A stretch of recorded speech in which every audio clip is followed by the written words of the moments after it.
If you've opened your third eye, or you think you have psychic abilities but you don't know how to develop them, what do? You have fun.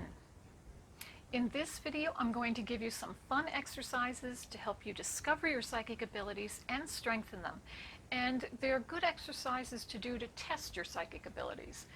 This is also part of a discovery process because you will be discovering abilities that you didn't even know you had. Hello, I'm Wendy Rapp, spiritual life coach and psychic tarot reader. On this channel, I help you as a spiritually awakened person grow and evolve on your soul's journey. And if you enjoy material like this, hit the subscribe button because I upload a new video every Sunday. The first thing you're going to want to do before you start any of these exercises is to get a notebook. That's going to be your psychic journal. I have quite a few of them myself. And you're going to record everything you experience in that journal, that notebook. And that's going to be your way of charting your progress, but also it's going to be amazing some of the things you're going to be receiving that may not pertain to any issues you're going through at the time you're receiving those messages or insights or information, but it will come in handy down the line. Trust me, I'm speaking from experience. The first exercise is also one of the easiest that you can do, but also one of the most important, and that is to record your dreams. Your dream state, when you're in the dream state, it's one of the easiest ways for you to connect to your own psychic abilities. Your conscious mind gets out of the way. It doesn't resist spirit energy, so you're very open to spirit energy. The dream state is also one of the easiest ways that our spirit guides can connect with us, and they do communicate with us during our dream state. They do it with symbols that they use and messages they give us that make no sense when we're in the dream state, but if you start recording those dreams and write down the messages or write down the interesting things you see and then ask for their information to help you understand it. A raccoon was crossing the road and he turned to wave to me. Spirit, what's that mean? I mean, it sounds silly, but when you start looking into the meaning behind the spiritual meaning, the psychic meaning behind some of these odd things that show up in a dream, it's going to amaze you when you start piecing it together. And yes, your guides will help you to do that. Just ask them for help. You can use a dream dictionary as well, but I have found that my spirit guides and angels use their own set of symbols. We have our own dream language, so dream dictionaries for me don't work so much anymore. They did in the beginning, but then I began to trust my own intuition with what certain things mean. So trust your intuition. If seeing a certain animal means one thing to you, but a dream dictionary says something else, go with what feels right to you. And keep a good record of the symbols you receive in your dream state, because as you're developing psychically, you're going to find that those symbols will show up when you are asking spirit for help or asking them to send you messages. They will send you symbols that will represent certain important life events like graduations, birthdays, weddings, or symbols that will represent a warning to you, or perhaps even announcements of good news coming your way. So it's important to maintain a list of those symbols so that you'll have them to reference. It will help you with your own psychic development and your ability to communicate with your angels and guides. And a really simple and easy exercise that I'm going to give you involves using a Zener deck. It's an ESP test deck. You've seen it in the movies. But you can also use a tarot deck. You can use an oracle deck. You can use a regular deck of playing cards. And by the way, I got my Zener deck on Amazon. But before you do the exercise that I'm going to give you, make sure that you ground and protect yourself in the white light. Call in your spirit guides and angels to be with you and to help you with your psychic development, because you have guides and angels who are here to help you strictly with your psychic development. Don't neglect to talk to them and to ask them for help. That's what they're there for. So once you ground and protect, go into a meditative state. And when you do that, anytime you do that before you start to do any kind of psychic work, When you go into that grounding and protection in the meditative state, it's as if you're sending out a signal to the divine, to your angels and guides. I'm ready to start working psychically now, and they'll come in to help you. So you're sending a signal to them and to yourself, that you're to your psychic side, to your third eye, that I'm ready to start working with you. So always have some kind of little ritual or practice you do before you do psychic work. And a ritual or practice is just going into the meditative state. You'll be fine. Once you do that, then you're going to take the cards and you're going to shuffle them. You're going to put them face down on a desk or a table in front of you, and you're going to pick only one. When you pick the card, you can put it to the side and put your hand over it, or you can hold it between your two palms. Make sure you don't look at the card. And keeping your eyes closed, you're just going to focus on the energy you're receiving from the card. Now, I really have to stress, get out of the thinking logical mind. Don't try to guess what it is. Don't try to make an image happen. Just relax your mind and feel the energy of the card and tap into the energy of the card. What are you receiving? Now, you may receive a color. You may receive a shape. Now, with the Zener deck, when I was working with it, at least in the beginning when I was working with it, it was interesting how I saw the shapes. For instance, there's a star card, and I remember holding a card and all I could see was the night sky, and I'm like, there's no Zener deck that means the night sky. And I was getting a little frustrated with myself, but after a few moments I finally turned it over, looked at it. It was the star, okay? And then I realized, okay, I see what you guys are doing, okay. And then I received a beach ball when I was holding the circle, and then I received a gift. It looked like a Christmas gift or a birthday gift wrapped up, and it was the square. So you might not see the exact shape or the exact card, but you will see something that represents the shape. Trust that. If you do see the exact card and the shape on the card, great, that's good too. If you're not feeling you're receiving that card, it's probably because you're trying too hard. So really, you try to relax, and it's okay to get it wrong, because I've gotten it wrong too. So you're gonna get some wrong. That's okay. This is just practice. This is just for you. This is you recording your experiences. And the more you do it, the easier it will come.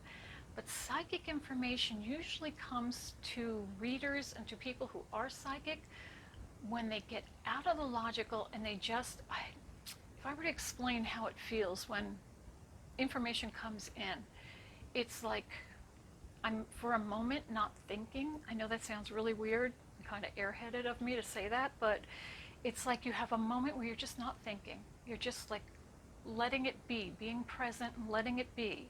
And that's what you should try doing too. Just don't think about it. Don't overthink what you're receiving. Just let it be and go with the first thing. Trust the first thing that comes to you. That's another important point. Trust the very first thing that comes to you, because that's usually the right thing.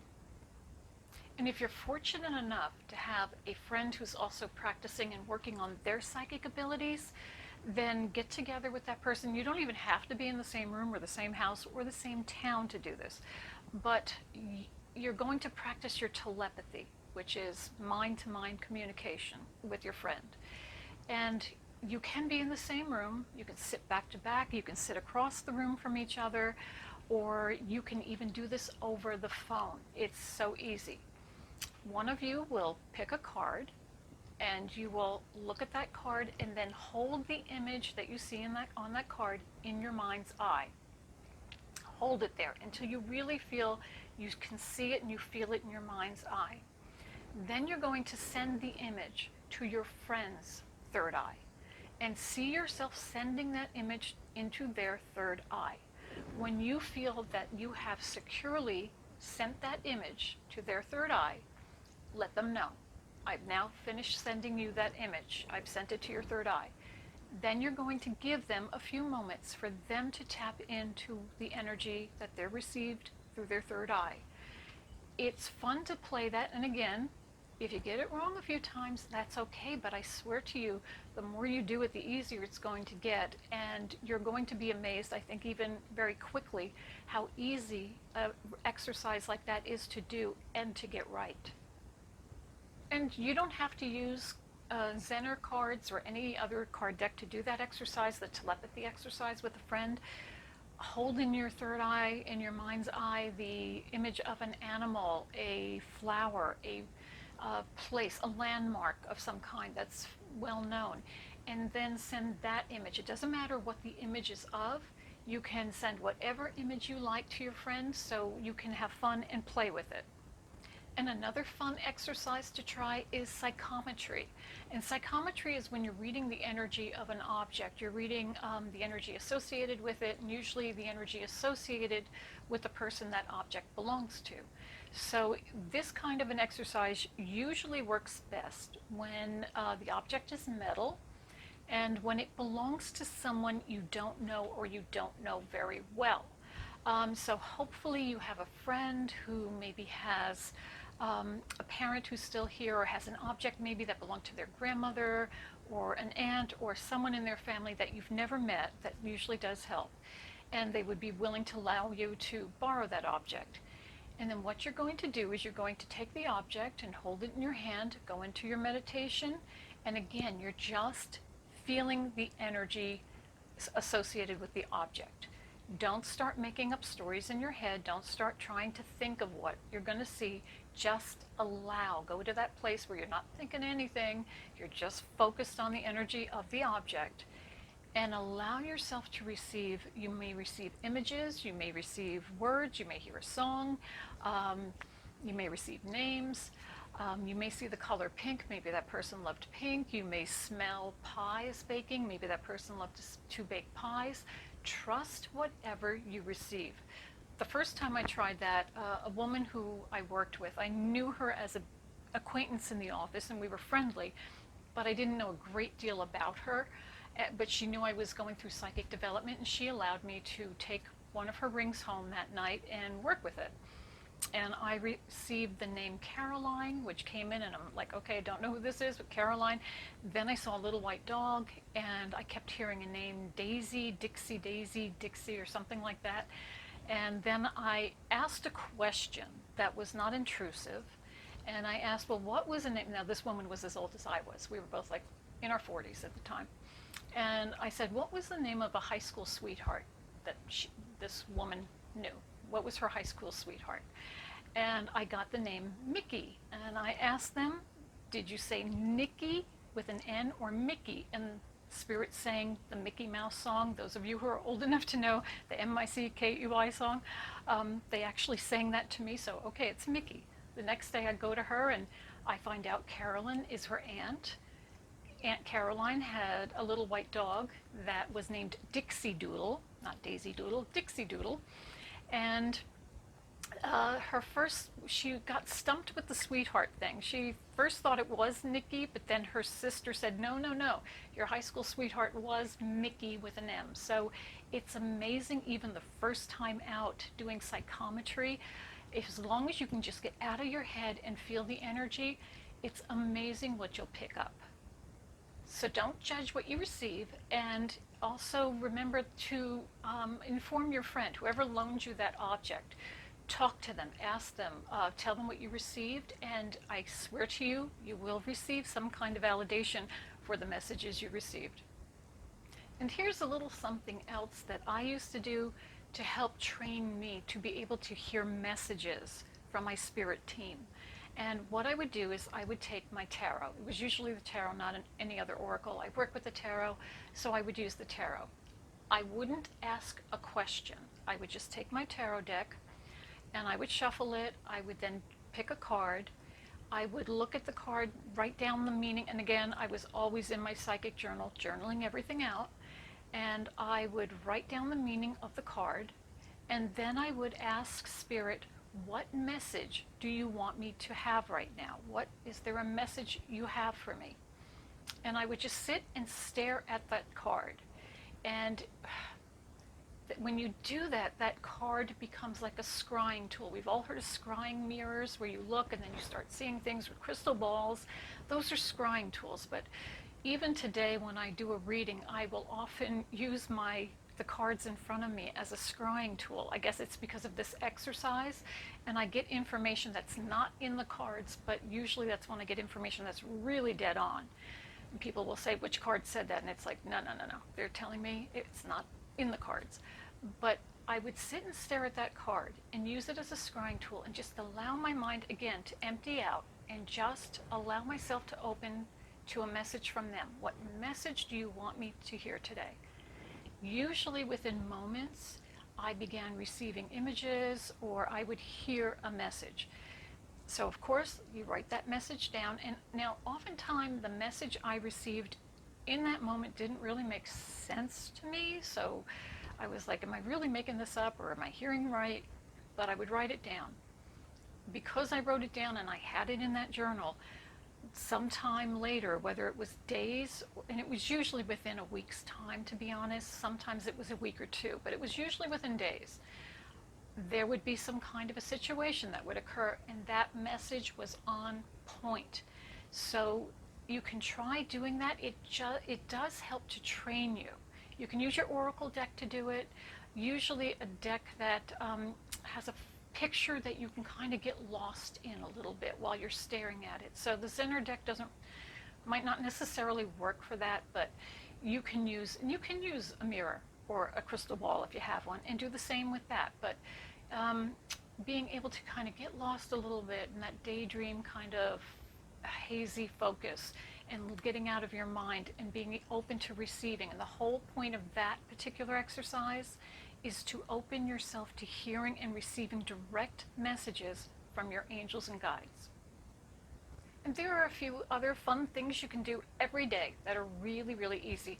Back when I was opening up, I had a 9-to-5 job, a muggle job, and one of the things that I would do is I would randomly pick a different person in the office. It wasn't the same person every day. It wasn't necessarily someone I was close to, but I would just randomly pick a person who worked in the office. There were about 30 of us, I guess, there, and I would intuit what color shirt or blouse is that person going to wear today.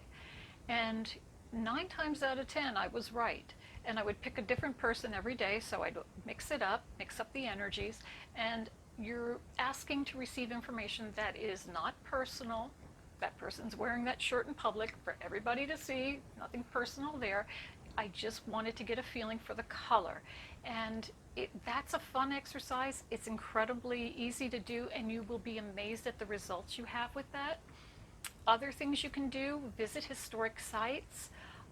If you visit sites that have a history to them, kind of go into a light meditation while you're there. Like, be open, like try to ground and protect yourself, and then go into that light kind of daydream kind of haze, and just focus on what you're picking up, the energies you're picking up.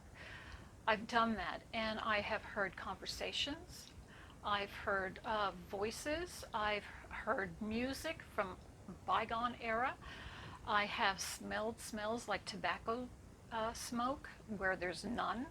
I've even heard horses' hooves on cobblestone roads where the cobblestone has been paved over. So it's interesting what you can pick up just being out and about and enjoying yourself, and give yourself these little ways of testing yourself. Make it fun, be creative about it. Don't be intrusive when you do it. Don't be intrusive toward others, but just have fun with it. And if you get it wrong, okay, so try again. We all get it wrong from time to time. It's not the end of the world, but you're not going to strengthen your ability unless you try and you're willing to get it wrong. Psychic ability, like any other ability, needs to be worked in order to be strengthened. But if you have fun with it, it's going to be that much easier. When you're having fun, you're not taking yourself too seriously, the information seems to come more easily. So trust me, you'll get it right more than you get it wrong. Thank you so much for joining me here today. I hope the information was helpful for you. And if you have any questions or comments, feel free to leave it in the comments section below, because I do love hearing from you. And I would love to know, if you try any of these exercises, how you do with them. If you're doing anything different, or if you're coming up with other creative ways to test and play with your psychic abilities, share it with us, share how you do with it, and maybe that will be something that will be helpful for others as well. But it's always fun to hear other people and their creative ideas, especially when it comes to psychic abilities. Also, if you'd like to have a reading with me, feel free to give EarthSpirit a call. There are numbers down below in the description box, but I also have it on the screen here. You can come in for an in-person, face-to-face reading with me at EarthSpirit in Red Bank, New Jersey, or I can do a phone reading for you. Also, if you'd like to connect with me on social media, the links are below in the description box. As always, remember, you are a spark of the divine. Share your light with the world. Blessings.